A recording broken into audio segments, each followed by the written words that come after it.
స్వర్ణలోయ 8వ భాగం. అది ఇంద్రసభను మరిపించేటంత వైభవంగా ఉన్నది. ఎత్తైన సింహాసనం మీద స్వర్ణద్వీప చక్రవర్తి కూర్చొని ఉన్నాడు. ఆయన రత్నాలు పొదిగిన బంగారు కిరీటాన్ని ధరించి ఉన్నప్పటికీ ఆయన ముఖ తేజస్సు ముందు ఆ కిరీట కాంతులు వెలవెలబోతున్నాయి. ఆయన ధరించిన దుస్తులపై పొదిగిన స్ఫటికాలు ఇంద్రధనుసు కాంతుల్ని వెదజల్లుతూ కళ్ళు జిగేల్మనిపించేలా చేస్తున్నాయి. ఆ సభలో మరికొందరు ప్రముఖులు కూడా సుఖాసీనులై ఉన్నారు. తేజస్సులో వారందరూ చక్రవర్తికి సాటి వచ్చేలా ఉన్నారు. అప్పుడు ఒక రాజభటుడు విజయుణ్ణి వినయుణ్ణి వెంటబెట్టుకొని సభలో ప్రవేశించాడు. చక్రవర్తికి వంగి వినయంగా నమస్కరించి, స్వర్ణద్వీప చక్రవర్తికి జయము జయము. తమ ఆదేశం ప్రకారం విజయ వినయులను తమ ముందు హాజరు చేస్తున్నాము అని అన్నాడు. చక్రవర్తి వారి వంక చూసి, ముక్కుపచ్చలారని బాలురు మీరు, అయినప్పటికీ మీ నేరాలకు శిక్ష అనుభవించక తప్పదు అని అన్నాడు. విజయుడు చక్రవర్తి వంక సూటిగా చూసి, తెలిసి నేరాలు చేసే వాళ్ళం కాదు, తెలియక చేసిన నేరానికి శిక్ష తప్పదని తెలియని వాళ్ళము కాదు. అయినా ముక్కుపచ్చలారని వాళ్ళని అంటూనే మా నేరాలకు సంజాయిషి అడగని న్యాయస్థానం ఎక్కడైనా ఉంటుందా? అదే ఆశ్చర్యంగా ఉన్నది. స్వర్ణద్వీపంలో అయినా సరే అది అనాగరికం అని అన్నాడు. చక్రవర్తి వినయుడి వంక చూసి ముచ్చటగా నవ్వి, పిట్ట కొంచెం కోత ఘనం అంటే ఏమిటో నిన్ను చూసి తెలుసుకోవచ్చు. మీరు ఏ నేరం ఎప్పుడు ఎలా చేశారో తెలుసుకునే సదుపాయం మాకు ఉన్నాక వేరే సంజాయిషీ ఎందుకు? నాగరిక ప్రాంతంలో ఎవరినీ అడగకుండా చెట్ల పాదుల రత్నాలు ముత్యాలు వగైరాలు కోసుకోవటం తప్పని ఒకరు చెప్పాలా? అందుకే స్వర్ణద్వీపంలో సంజాయిషీలు ఉండవు. నేరస్తులు రాజసభలో ప్రవేశించేది నేర విచారణకు కాదు, శిక్షను వినడానికే అని అన్నాడు. కానీ తమ భటుడు మాకు నేర విచారణ జరుగుతుందని చెప్పాడు అన్నాడు విజయుడు.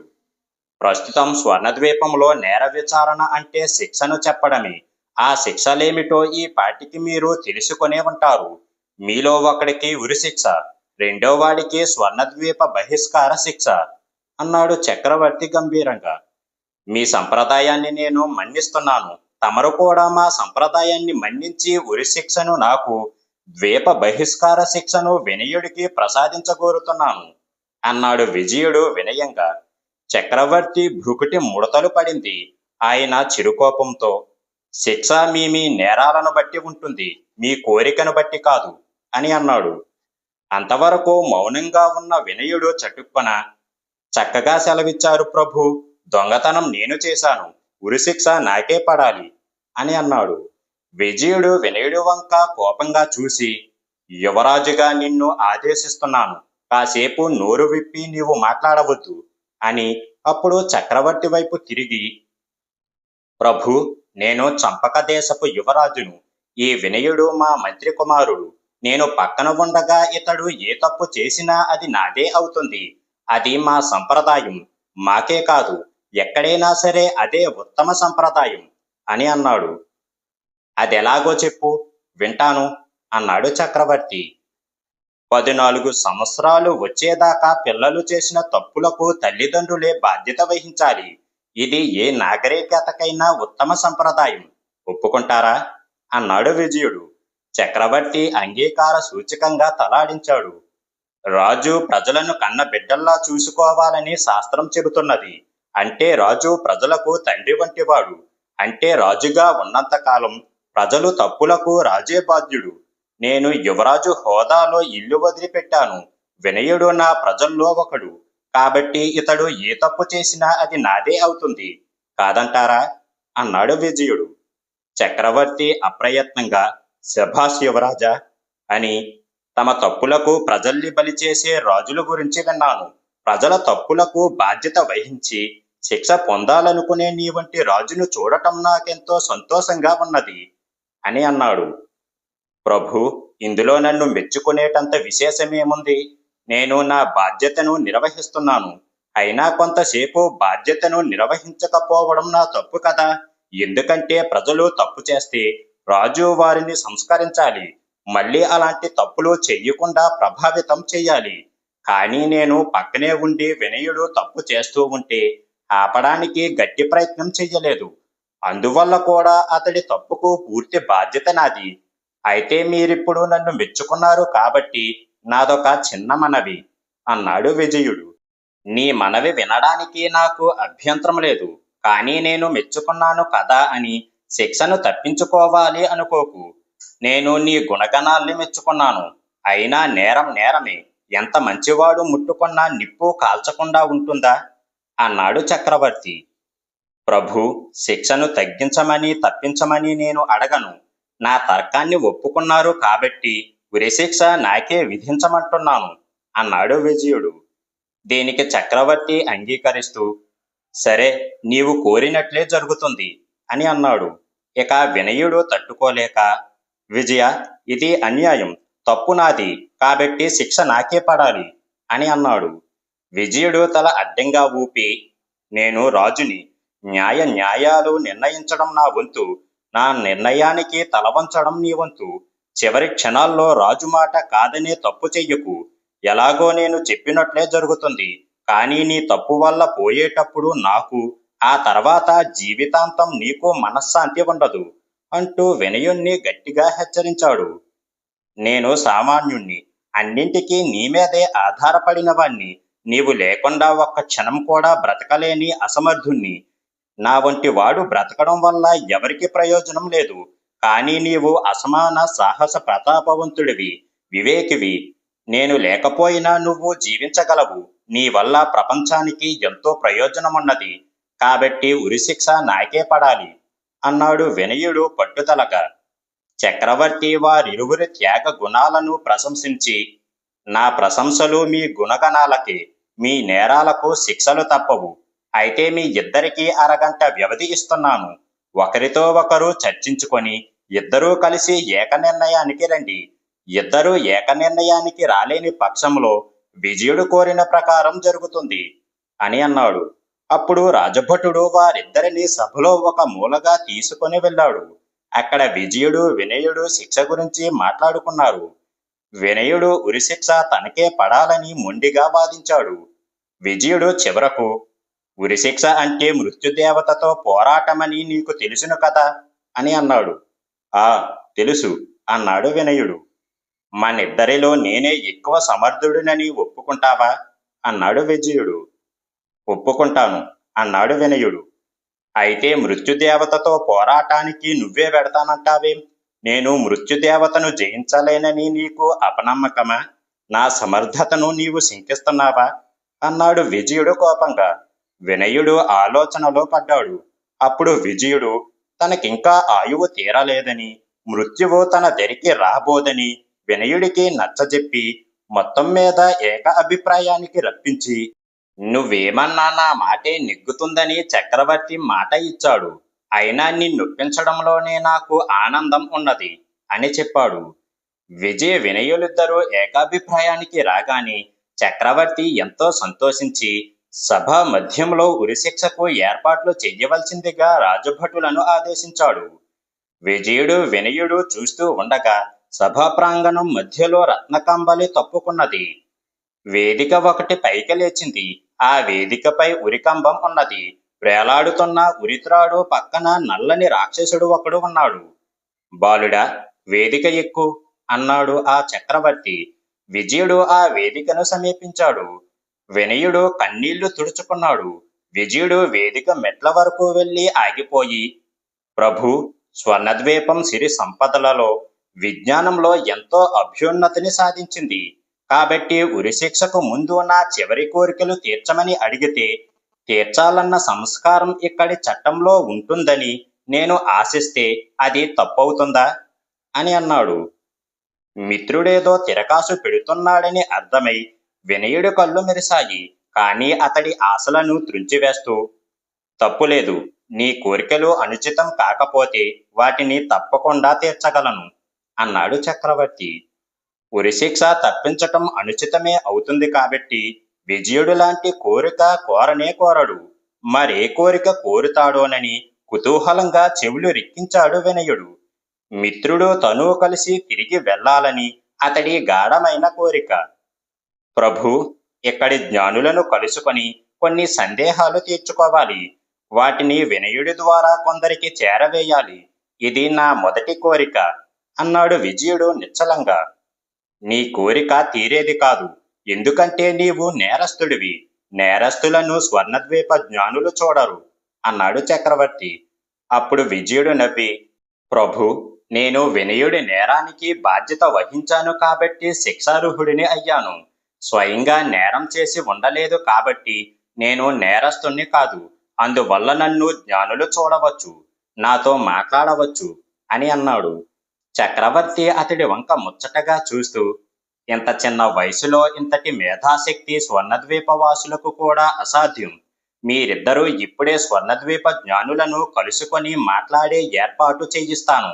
అయితే 1 గంట సేపు మాత్రమే.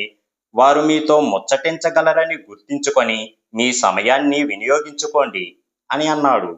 ఆయనలా మాట ముగించాడో లేదో విజయ వినయులిద్దరూ సభా ప్రాంగణం నుంచి మాయమై ఓ కొత్త చోటు చేరుకున్నారు. అది అందాల పూలవనంలా ఉన్నది. మనసుకు పరవశం కలిగించే పరిమళాలు ఆ ప్రాంతమంతటా వ్యాపించి ఉన్నాయి. పైకి చూస్తే ఆకాశం కనబడుతుంది. బాలభానుడి కిరణాలు అప్పుడే భూమి మీద పడుతున్నాయి. కానీ అవి చురుక్కుమనడం లేదు. వెన్నెలల ఆహ్లాదం కలిగిస్తున్నాయి. విజయుడు వినయుడు పరిసరాలు చూస్తూ ఉంటే వారి ముందు 5గురు ఆజానుబాహులు ప్రత్యక్షమయ్యారు. వారు పొడవాటి అంగీలు ధరించి ఉన్నారు. తెల్లటి పొడవాటి గెడ్డాలు వారికి హుందానిచ్చాయి. చక్రవర్తి అనుమతి లేనిదే పరులెవ్వరూ ప్రవేశించలేని గాజు మేడ ఇది. మీ మనసులో ఉన్న ఒక్కో సందేహం తీర్చడానికి ఒక్కో మనిషిగా వచ్చాము. మొత్తం 5 ప్రశ్నలు మీరు అడగవచ్చు అన్నాడు వారిలో ఒకడు. వారే స్వర్ణద్వీప జ్ఞానులని అర్థమై విజయ వినయులిద్దరూ గౌరవపూర్వకంగా ఉండి నమస్కారం చేశారు. ముందుగా విజయుడు స్వర్ణద్వీపంలోని వీరేంద్ర గురించి చెప్పి, అతడి ఆశకు అంతెప్పుడు అని అడిగాడు. అతడికే కాదు, ఎవరి ఆశకు అంతు ఉండదు. లక్ష్య సాధనతో తృప్తి పడాలి అని ఒక జ్ఞాని మాయమైపోయాడు. ఆ విధంగా మరి 4 ప్రశ్నలు వేశాక జ్ఞానులందరూ మాయమైపోగా విజయ వినయులిద్దరూ తిరిగి రాజ్యసభ ప్రాంగణంలో ప్రత్యక్షమయ్యారు. నీ మొదటి కోరిక తీర్చాము, 2వ కోరిక చెప్పు అన్నాడు చక్రవర్తి. నా రాజ్యమైన చంపక దేశం కలకాలం సుభిక్షంగా ఉండేటంత ధనం, సంపదలను తమరు వినయుడికి ఇచ్చి పంపాలి అన్నాడు విజయుడు. చక్రవర్తి తల అడ్డంగా ఊపి, దేశ బహిష్కార శిక్ష విధించిన వాడికి డబ్బిచ్చి సత్కరించి పంపడం ఉచితం కాదు అని అన్నాడు. ప్రభు, దేశ బహిష్కార శిక్ష నాకు విధించబడింది. వినయుడికి ఇవ్వబడింది ఉరిశిక్ష మాత్రం.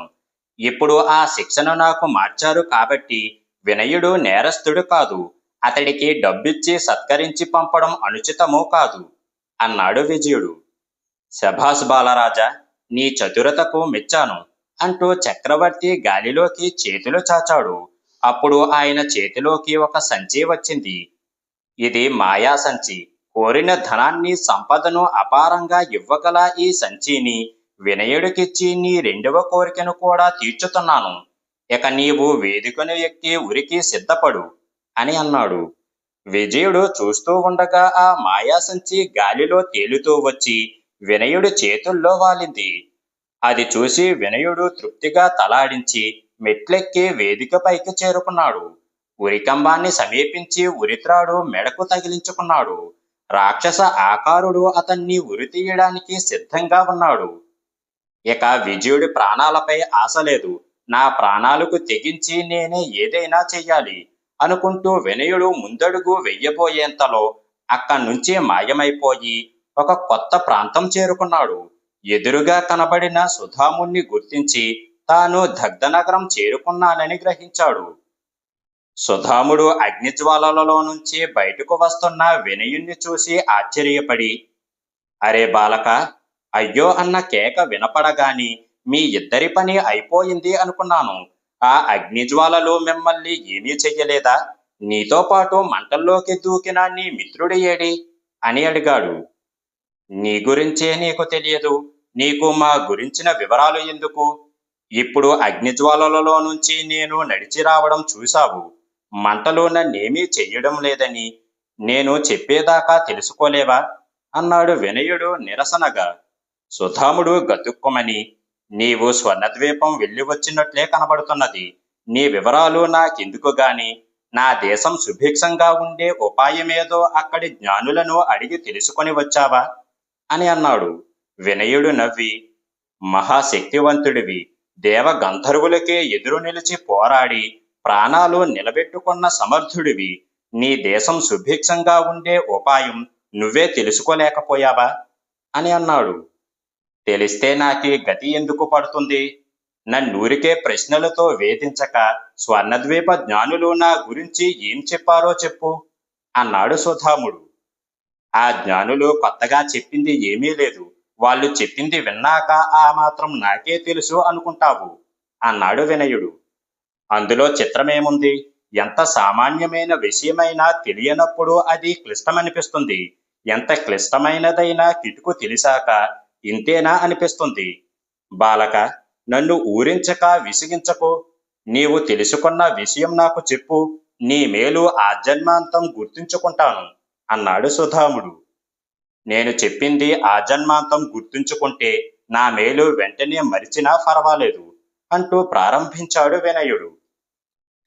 నీ దేశం సుసంపన్నంగా ఉండేది. ఇక్కడి అపురూప పుష్పాలు, అద్భుత జలాలు దేవ గంధర్వులకు ప్రయోజనకరంగా ఉండేవి. అందుకే వారు నీకు వరాలు ఇచ్చారు. కానీ నువ్వు దేవ గంధర్వుల స్నేహాన్ని నీ దేశ క్షేమం కోసము, నీ ప్రజల అభివృద్ధికి వినియోగించలేదు. నీ బలాన్ని, నీ ఆయుధ బలాన్ని పెంచుకునేందుకు వాడుకున్నావు. దేవతలు ఇచ్చిన ఆయుధాల్ని దేవతల మీదే ప్రయోగించి భువన విజయం సాధించాలి అనుకున్నావు. అదే నువ్వు చేసిన తప్పు. ఇంకా ఏదో చెప్పబోతున్న వినయుణ్ణి ఆపి, సరే, అది నా తప్పు. మరి ఈ వ్యవహారంలో దేవగంధర్వుల తప్పేమీ లేదనే అన్నారా ఆ జ్ఞానులు అని అన్నాడు.